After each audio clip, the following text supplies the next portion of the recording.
DD किसान, बदलते भारत की शान।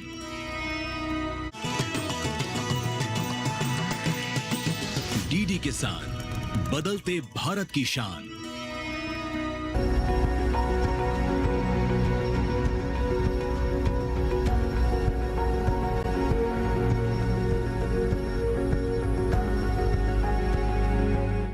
फूलों की मांग लगातार बढ़ रही है। भारत में भी लोग अब पहले के मुकाबले अधिक फूल खरीदने लगे हैं। पूजा में उपयोग होने की वजह से फूलों का जो बाजार है वो तेजी से तरक्की कर रहा है और इस बात से हमारे देश के जो कृषि वैज्ञानिक हैं और हमारे देश की जो सरकार है वो भी अनजान नहीं है। इसलिए फूल उत्पादन की दिशा में तेजी से काम हो रहा है। हाल ही के दौरान भारतीय कृषि अनुसंधान संस्थान ने पूसा गुलाब और गेंदा क्षेत्र दिवस का आयोजन किया। बता दें आपको कि इसका उद्देश्य यही था कि ज्यादा से ज्यादा किसानों को फूलों की खेती की ओर आकर्षित किया जा सके। इस कार्यक्रम की थीम रही गुलाब और गेंदा, विज्ञान, नवाचार और किसान समृद्धि का सेतु। इसके दौरान दिखाया गया उन नई वैज्ञानिक विधियों के बारे में जिससे हमारे जो फूलों की खेती है उसे और भी ज्यादा अधिक लाभदायक बनाया जा सके और आधुनिक बनाया जा सके। नमस्कार, दूरदर्शन किसान चैनल के कार्यक्रम कृषि विशेष में मैं अदिति शर्मा आप सभी का स्वागत करती हूं। आज के कृषि विशेष में बात होगी फूलों से खुशबूदार कमाई की।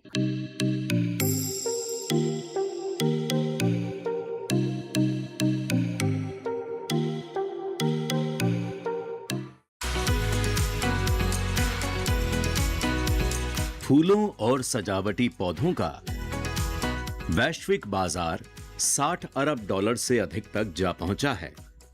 भारत इस क्षेत्र में तेजी से विकास कर रहा है, जहां फूलों की खेती अब लगभग 29 लाख हेक्टेयर में फैल चुकी है और इससे हर साल लगभग 15,000 करोड़ रुपए की आमदनी हो रही है।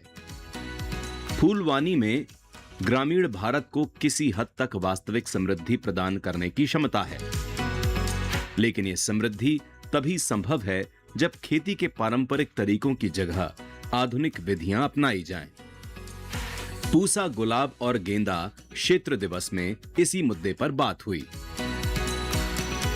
मुख्य उद्देश्य यही है, अलग अलग स्टेक होल्डर्स के साथ हम लोग ये प्रयत्न होगा। हमारा जो क्रॉप डाइवर्सिफिकेशन एजेंडा है, जो हाई वैल्यू क्रॉप्स हैं, तो ये इधर आज मुख्य भूमिका है फूल का बारे में। पहले हम लोग क्राइसैंथेमम डे भी किया। तो क्रॉप डाइवर्सिफिकेशन जो चावल हैं, जो गेहूँ हैं, जो इनकम कम होता है उस क्रॉप से हट के हम लोग ये हाई वैल्यू क्रॉप्स, जब फूल हैं, फल हैं, सब्जी है, मेडिसिनल एरोमेटिक प्लांट्स हैं, इस तरफ करने से जो हमारा किसान को लाभदायक होगा। एंड उसके साथ साथ ये आज यही डिस्कशन होगा उसको ये अकेले फार्मर जो छोटे किसान हैं, इसमें अकेले फार्मर्स हो, कोई गुलाब हो, ये करने से एक्सपोर्ट है, मार्केटिंग चैलेंजेस होगा। तो इसको हमारा ये डिस्कशन होगा, सभी इकट्ठा करके किसान को कैसे एक मॉडल, बिजनेस मॉडल्स रूप में हम लोग इसको प्रस्तुत करेंगे।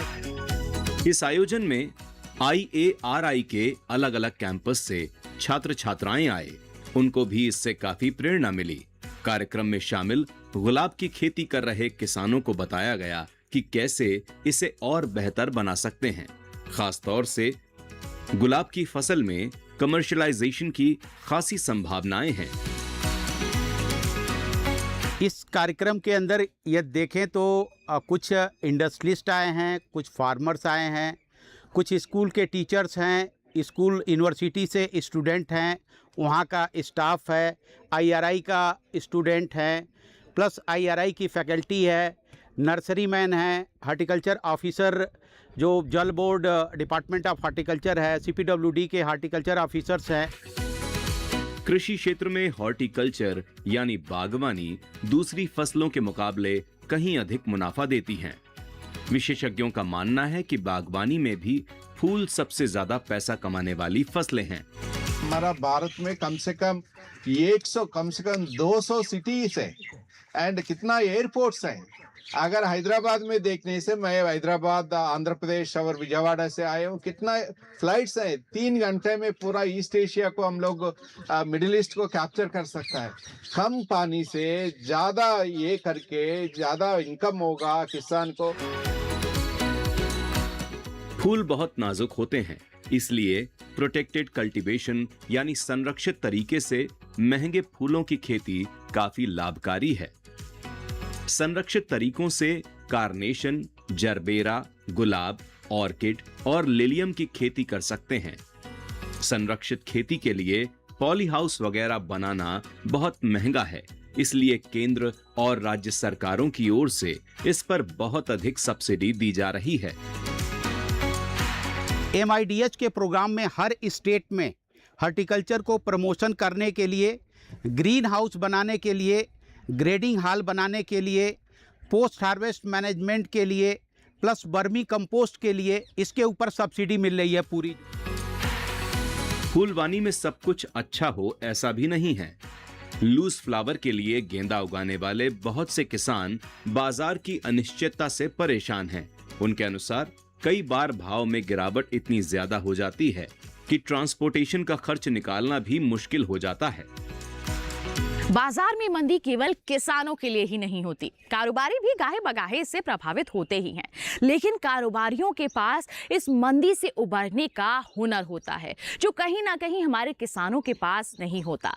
ऐसे में जरूरी है कि हमारे किसान भी उन व्यापारियों की तरह सोचकर आगे बढ़ें। ऐसा कुछ कर भी रहे हैं हापुड़ जिले के कुछ किसान। क्या कदम वो उठा रहे हैं, आइए जानते हैं।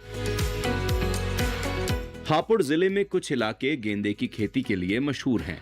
फूलों के लिए हापुड़ इसलिए भी अनुकूल है क्योंकि गाजीपुर फूल मंडी यहाँ से बहुत ज्यादा दूर नहीं है। ट्रांसपोर्टेशन के भारी भरकम खर्च से बचने के लिए यहाँ कई किसान मिलकर एक गाड़ी किराए पर ले लेते हैं। हापुड़ जिले में एक एरिया है जो बहुत पॉपुलर है मेरीगोल्ड के फ्लावर प्रोडक्शन के लिए। उन लोगों ने क्लस्टर फार्मिंग में जो है कि मेरीगोल्ड को किया है। क्लस्टर फार्मिंग का मतलब ये है कि इंडिविजुअल तो ग्रो करते हैं, लेकिन मार्केटिंग के लिए जब गाजीपुर मार्केट में आते हैं तो एक ही व्हीकल का इस्तेमाल करते हैं। 20 फार्मर्स का जो है प्रोड्यूस उसके ऊपर लोड होता है, तो जो ट्रांसपोर्टेशन चार्जेज है वो काफ़ी मिनिमाइज हो जाता है। कई विशेषज्ञ मौजूदा फसल पैटर्न को सही नहीं मानते। उनका कहना है कि अगर किसानों को ज्यादा आमदनी चाहिए तो फसलों के चुनाव में समझदारी दिखानी होगी और ज्यादा कीमत देने वाली फसलें उगाने पर ध्यान देना होगा।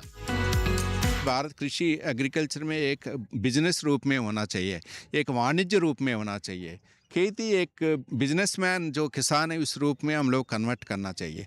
वो कन्वर्ट करने के लिए यही है, हाई वैल्यू क्रॉप्स हैं, सब्जियां हो सकता है, फूल भी हैं, फल भी हैं, मेडिसिनल एरोमेटिक प्लांट्स हैं, जो हम लोग कैस्टर ऑयल सी कुछ हैं फार्मास्यूटिकल जो कंपनीज में यूज़ करते हैं।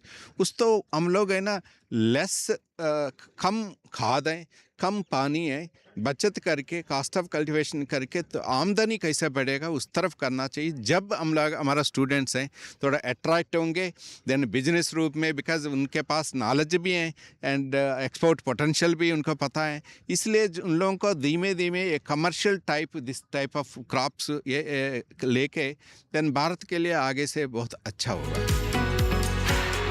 फूलों की ज्यादातर खेती लूज और कट फ्लावर के लिए की जाती है। लूज ऐसे फूल हैं जिन्हें बिना डंठल के तोड़ लिया जाता है। ऐसे फूल आमतौर पर माला बनाने या पूजा अर्चना के कामों में इस्तेमाल होते हैं, जबकि कट फ्लावर लंबे डंठल समेत तोड़े जाते हैं। इनसे आप गुलदस्ता बना सकते हैं। इसी के साथ कुछ ऐसे प्रोग्रेसिव फार्मर्स मैंने देखा है कि जिनका यदि क्वालिटी फ्लावर है तो लूज फ्लावर प्रोडक्शन में वो लूज फ्लावर्स को मार्केट में नहीं बेचते हैं, वैल्यू एडेड उसका करके गार्लैंड को बना करके यदि मार्केट में बेचते हैं तो सेम क्वांटिटी यदि वेट 20 kg का बेच करके उनको 400 रुपये मिल रहा है, यदि माला बनाएंगे तो वही प्रोड्यूस जो है 1000 रुपये पे करता है जो है। माला हल्के किस्म का वैल्यू एडिशन है। अगर आप गुलाब उगा रहे हैं तो सीधे फूल बेचने के बजाय रोज ऑयल यानी गुल रोगन बनाकर बेच सकते हैं। रोज ऑयल की कीमत सुनेंगे तो दांतों तले उंगलियां दबा लेंगे। पूसा ने अलग अलग उद्देश्यों के लिए गुलाब की अलग अलग किस्में विकसित की हैं। रोज ऑयल के लिए पूसा अल्पना है। मार्केट में लूज फ्लावर कट फ्लावर्स का गलट हो सकता है, लेकिन कभी भी एसेंशियल ऑयल का गलट नहीं है जो है। जैसे एसेंशियल ऑयल चाहे आपका ट्यूबरोज का हो चाहे रोज का हो, रोज का एसेंशियल ऑयल जो प्रोडक्शन है बहुत कम है जो है हमारे देश में। जैसे हल्दी घाटी का नाम लिया गया, अलीगढ़ का नाम लिया गया, कन्नौज का नाम लिया गया, हिमाचल प्रदेश में यदि देखेंगे तो कुल्लू है, मनाली है, लेकिन इसमें लॉट ऑफ स्कोप है। इसके जो ऑयल की जो वैल्यू है लगभग 18 से 20 लाख रुपए 1 केजी ऑयल की वैल्यू है। और इसको यदि फार्मर्स कोई बड़े पैमाने पे प्रोड्यूस करता है तो इसमें ये भी चैलेंजेस नहीं है कट फ्लावर्स लूज फ्लावर्स के जैसे कि आज फ्लावर ओपन यदि हो जाएगा तो यदि मार्केटिंग नहीं करेंगे तो इसकी सेल्फ लाइफ घट जाएगी। आप एसेंशियल ऑयल को लो टेम्परेचर पे लॉन्ग टाइम के लिए स्टोर कर सकते हैं और इसमें क्लस्टर में आप जो है कि फार्मर्स का ग्रुप बना करके एसेंशियल ऑयल के तरफ प्रोडक्शन के तरफ जा सकते हैं। फूलों का व्यवसाय कट ग्रीन्स के लिए भी वरदान साबित हुआ है। कट ग्रीन्स ऐसा मटेरियल है जिसे गुलदस्ता बनाते समय फूलों के बीच सजावट के तौर पर इस्तेमाल किया जाता है। उत्तर भारत के हापुड़ जिले में बहुत से किसान फूलों के साथ साथ कट ग्रीन्स की ओर भी आकर्षित हुए हैं। 10 साल पहले यह देखेंगे तो कोई कट ग्रीन्स को कोई जानता ही नहीं था। आज के डेट में एक पूरा मार्केट का सेगमेंट जो है कट ग्रीन्स के लिए सेपरेट हो चुका है। अब बहुत कॉस्टली कट ग्रीन्स हैं, 20-20 रुपए के एक फोलिएज की स्टिक्स है। जो साइकस की स्टिक है 20 रुपये 25 रुपये की एक स्टिक आती है जो है। तो इसमें जैसे ड्रेसिना है, फर्न है, साइकस है, तो ये सारी चीज़ों को भी फार्मर्स यदि एक बार ग्रो नार्दन में जो फार्मर्स ग्रो कर रहा है, बहुत लोगों की इसकी जानकारी नहीं है कट ग्रीन्स की, उनकी जो है लागत बहुत कम है। 1 ईयर फर्स्ट ईयर जैसे प्लांटेशन करता है तो 5-6 साल तक जो है वो उसके कट ग्रीन्स को प्रोड्यूस करता है और उनकी जो 1 एकड़ की इनकम है लगभग 5 से 6 लाख रुपए प्रति वर्ष के आसपास है। और एक इसका बहुत बड़ा हब है जो ये देखें तो हापुड़ में है। हापुड़ में जो है काफ़ी बड़े क्षेत्रफल में कट ग्रीन्स का जो है कि उत्पादन हो रहा है। जो पहाड़ी क्षेत्रों के किसान हैं वो स्पेशली जो है कि फर्न की डिफरेंट जो है कि स्पीसीज है जिसको कट ग्रीन्स के लिए यूज करते हैं, ग्रो करते हैं और मार्केट में बेचते हैं। फ्लावर इंडस्ट्री में अच्छी कमाई को देखते हुए ही बहुत से लोग रिटायरमेंट के बाद फूल व्यवसाय से जुड़ रहे हैं, बल्कि कुछ नौजवान तो छात्र जीवन से ही अपने बिजनेस का माइंडसेट बनाकर चल रहे हैं। फूलों से खुशबूदार कमाई करने के क्या क्या तरीके हैं इसके बारे में आपको बताएंगे, लेकिन फिलहाल रुक रहे हैं एक छोटे से ब्रेक के लिए। आप कहीं मत जाइए, हम जल्द ही हाजिर होंगे। बने रहिए दूरदर्शन किसान पर, देखते रहिए हमारा खास कार्यक्रम कृषि विशेष।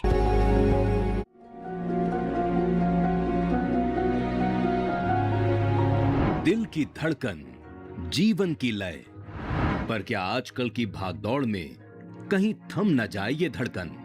हर साल लाखों लोग हृदय रोगों का शिकार हो रहे हैं। Heart attack, high BP, cholesterol कहीं आपके जीवन के लिए खतरा न बन जाए।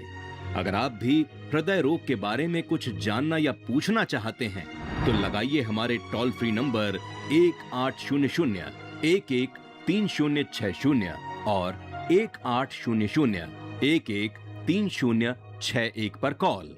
हृदय रोग, कारण, लक्षण और उपचार, इस शनिवार स्वस्थ किसान लाइव शाम 6 से 7 बजे केवल दूरदर्शन किसान पर। ब्रेक के बाद दूरदर्शन किसान चैनल के कार्यक्रम कृषि विशेष में आप सभी का फिर से स्वागत है। फ्लोरिकल्चर एक उभरता हुआ सेक्टर है। इसमें आपको बहुत सारी संभावनाएं मिल सकती हैं अधिक आमदनी अर्जित करने के लिए। कट फ्लावर, लूज फ्लावर और एसेंशियल ऑयल बनाने के बारे में तो हम बात कर चुके हैं। आपको बता दें कि लैंडस्केपिंग भी हमारे युवाओं के लिए एक शानदार ऑप्शन है। फूलों की मांग पूरे साल बनी रहती है। त्योहारों और नवरात्र जैसे अवसरों पर तो गेंदे के दाम भी आसमान छूने लगते हैं। लेकिन फूलों के और भी कई उपयोग हैं, जैसे गेंदा दूसरी फसलों में निमेटोड की समस्या दूर करता है। इसी तरह खेत के चारों ओर लगी गुलाब की आड़ आवारा पशुओं को फसल में घुसने नहीं देती। अच्छी आमदनी की वजह से फूलों ने किसानों को अपनी ओर आकर्षित किया है। पिछले 2 साल के आंकड़ों पर नजर डालें तो हमारे देश में फूलों की खेती का रकबा अच्छा खासा बढ़ गया है। हालांकि अभी इसको और बढ़ाने की गुंजाइश है। पिछले 2 साल में अगर देखें तो करीब 1 लाख हेक्टेयर एरिया बढ़ चुका है और 10 लाख मैट्रिक टन पैदावार बढ़ी है ऑल ओवर इंडिया में। और अगर जो अभी 2025 का थर्ड एडवांस एस्टिमेट आया हुआ है तो उसमें देखा गया कि आंध्र प्रदेश जो है वो कट फ्लावर और लूज फ्लावर दोनों में लीड कर रहा है। लेकिन इस साल ऐसा हुआ है कि आंध्र प्रदेश ने करीब 1 लाख मैट्रिक टन का फर्क उनमें प्रोडक्शन में डाल दिया। तो इससे पता चल रहा है कि जो फार्मर्स हैं वो अलग से सोच रहे हैं, वो फ्लोरिकल्चर की तरफ आ रहे हैं। हमारा ये फर्ज बनता है, जैसे हमारे रिसर्च इंस्टीट्यूट है, कि हम जितनी ज्यादा अवेयरनेस बनाएं, हमारी जो किस्में हैं हम अपने फार्मर्स तक पहुंचाएं, ताकि जो ये 2 साल में 1 लाख हेक्टेयर बन रहा है वो अगले आने वाले सालों में 5-5 लाख हेक्टेयर बढ़े, जिससे हमें फायदा होगा। पश्चिम बंगाल पिछले कई दशक से फूलों का पारंपरिक क्षेत्र बना हुआ है, लेकिन अब मध्य प्रदेश इसकी बादशाहत को चुनौती देने की तैयारी में है। पिछले कुछ साल के दौरान यहाँ फूलों का क्षेत्रफल काफी बढ़ गया है।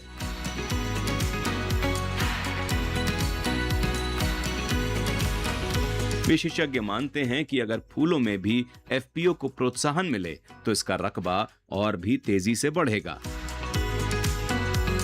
डाइवर्सिफिकेशन की जो बात होता है, फसल विविधीकरण की, बहुत बार आता है कि जो ऑप्शंस के बारे में, उस ऑप्शन में जो फ्लोरिकल्चर उस स्पेस को लेने का बहुत स्कोप है, क्योंकि इसका जो ड्यूरेशन है, जैसे डायरेक्टर सर पूछ रहे थे कैसे कि इसको 100 डेज के अंदर में भी आपने इसका लाइफ साइकिल कंप्लीट कर सकते हैं, तो इसको अच्छी तरह से फिट कर सकते हैं, खरीफ हो रबी हो, और अच्छी तरह से अगर वाटर मैनेजमेंट करें इसमें, जैसा ड्रिप सिस्टम से, जैसा मार्कंडेय जी ने ड्रिप सिस्टम का चाह रहे थे, हमने अभी जो जितना टोटल IRI रिसर्च फॉर्म में अभी माइक्रो इरिगेशन होने वाला है, तो उसमें इसके लिए भी जो लेआउट में ऑलरेडी हमने इसको इंक्लूड किया था।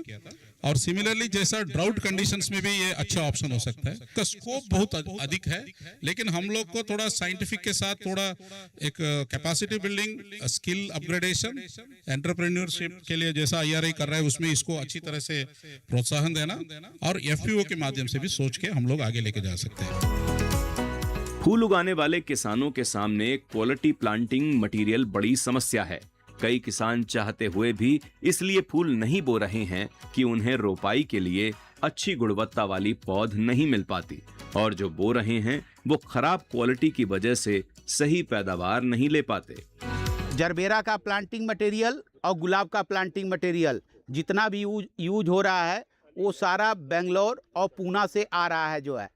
तो इस मटेरियल को यदि नॉर्दर्न इंडिया में जैसे ग्रीनवे नर्सरी है, यदि वो नर्सरी प्रोड्यूस करके कुछ मंगा करके जो है कि यहाँ पे कंज्यूम कर रही है, तो इसी तरीके से जो है आप लोग इस क्षेत्र में जो है नर्सरी को काफ़ी बड़े पैमाने पे बढ़ावा दे करके, और इस एरिया में जो क्राइजेंथेमम की डिमांड है जो बेंगलोर और पूना से आ रहा है, उस डिमांड को जो है कि यहाँ के किसान, यहाँ के नर्सरी मैन फुलफ़िल कर सकते हैं।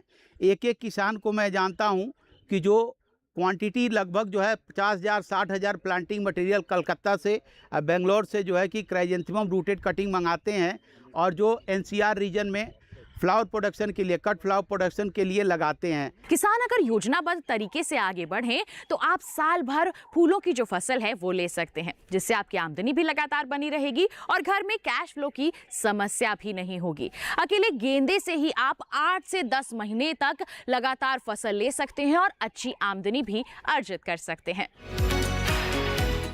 साल भर की मांग को पूरा करने के लिए फूलों की सप्लाई भी पूरे साल होती रहनी चाहिए। सर्दी, गर्मी और बरसात तीनों मौसमों के लिए गेंदे की उन्नतशील प्रजातियां मौजूद हैं। बस ध्यान ये रखना है कि कौन सी वैरायटी किस मौसम के लिए बनी है। तो उत्तरी भारत की अगर हम बात करें, जो समस्याएं हैं 3 या क्लियर कट वेदर हैं, गर्मी, सर्दी, बरसात। तो समस्या यहाँ पे ये आती है कि कौन से सीजन में कौन सी वैरायटी लगाएं, और पूरे साल हम गेंदे की फसल कैसे लगा के पूरे साल फूल पैदा करके मार्केट में दें, क्योंकि आपको जो भी ग्राहक मिलता है उसको आपको पूरे साल सप्लाई देनी पड़ेगी। तो एक बड़ा भारी चैलेंज है गेंदे में, जहाँ पे क्लाइमेट पूरे साल एक जैसा रहता है, जैसे कलकत्ता में है, बेंगलोर में है या पुणे के आसपास है, वहाँ पे आप एक ही वैरायटी को पूरे साल 3-4 बार लगा सकते, पर वैरायटी लेकिन सेम रहेगी, तो वहाँ इतनी समस्या नहीं आती है। पूसा दीप एक प्रजाति है हमारी, जो दीप के नाम से ही प्रतीत होता है, वो दीपावली पे आती है, इसलिए उसका नाम पूसा दीप रखा। और वो सितंबर के लास्ट वीक में फूल देना शुरू कर देती है, जुलाई से उसकी खेती शुरू होती है। फिर वो आपने देखा हो गेंदे में जनरली सीजन जो है 1 से 1.5 महीने रहता है फसल का, तो फिर हमें दूसरी वैरायटी चाहिए, तो उसके ही उसमें कंटिन्यूसन में हमने दूसरी वैरायटी पूसा उत्सव, पूसा पर्व निकाली, जो अगर ये ख़त्म हो जाएगी तो वो आ जाएंगी, वो थोड़ी लेट है, लेकिन सीजन उनका वही रेनी सीजन रहेगा और वो नवंबर दिसंबर तक चलेंगी। दिसंबर में जैसे वो ख़त्म होने लगती है तो फिर ये पूसा अर्पिता वैरायटी है, मिड दिसंबर में फूल दे शुरू करती है और जनवरी और फरवरी पूरा चलती है, मिड फरवरी तक। तो मिड फरवरी से फिर पूसा नारंगी गेंदा, पूसा बसंती गेंदा आ जाता है। तो इस प्रकार हमने इसको करीब 8-10 महीने पूरे अपनी वैरायटी से कवर करने की कोशिश करी है और अच्छा उनका उत्पादन आ रहा है। जो भी किसान भाई लगा रहे हैं उससे अच्छी पैदावार ले रहे हैं। कई किसान फूलों की खेती से शानदार मुनाफा कमा रहे हैं। पंजाब के गुरविंदर सिंह को ही ले लीजिए, 100 एकड़ से भी अधिक जमीन पर इन्होंने फूल बो रखे हैं। हालांकि शुरुआत इन्होंने थोड़े से की थी, फिर जब मुनाफा आया तो धीरे धीरे रकबा बढ़ाते गए। कोरोना काल में इनका बहुत सारा फूल बिकने से रह गया, जिससे इन्हें अच्छा खासा नुकसान हो गया। लेकिन अगर आपका दिमाग एक बिजनेसमैन की तरह काम करता है तो आप नुकसान से बचने का तरीका खोज ही लेंगे। दूसरी फसलों के मुकाबले मुझे इसमें काफी ज्यादा इनकम ज्यादा प्राप्त हुई, तो फिर मैंने धीरे धीरे एरिया बढ़ाते हुए करीब 20-25 एकड़ में मैं ग्लैडुलस की खेती करने लग गया। तो ये करते करते 2019 में कोविड आ गया, तो 20 एकड़ मेरे फूलों के जो खेत थे वो बिकने से रह के काफी ज्यादा नुकसान हुआ। तो इसके साथ ही मैं विंटर एनुअल का, पंजाब में काफी कंपनीज हैं जो विंटर एनुअल का सीड प्रोडक्शन करवा के वो उसको एक्सपोर्ट करती थी। तो दूसरे साल फिर लॉकडाउन हो गया, तो फिर फूल बिकने से रह गए। तो फिर मैंने सोचा भी क्यों ना अपने फूलों को थोड़ा डाइवर्ट करके इसको सीड प्रोडक्शन पे लाया जाए। तो फिर मैंने खुद का सीड प्रोडक्शन का एक्सपोर्ट का स्टार्ट किया। तो अभी इस सीजन में हमारा करीब 120-25 एकड़ के करीब सीड प्रोडक्शन का है, जो हम खुद के अपने फार्म पे 20-25 एकड़ और दूसरे फार्मर के साथ कॉन्ट्रैक्ट फार्मिंग करवाते हैं। तो इस साल ही मुझे मेले पे जो फेलो अवार्ड है सर, वो भी अनाउंस हुआ है मुझे। गुरविंदर की समस्या सीड प्रोडक्शन से भी पूरी तरह समाप्त नहीं हुई।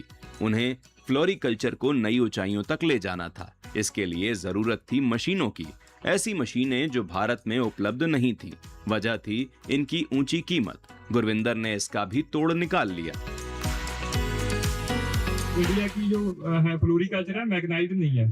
तो मैंने जब ग्लैडुलस का काम करता था उस टाइम पे मुझे जब एरिया थोड़ा स्केल करने लगा तो लेबर की प्रॉब्लम आने लगी, क्योंकि टाइमली उसकी सोइंग नहीं होती थी, टाइम को उसकी डिगिंग नहीं होती थी, वो गर्मी के साथ फिर उसका बल्ब खराब होने लग जाता था।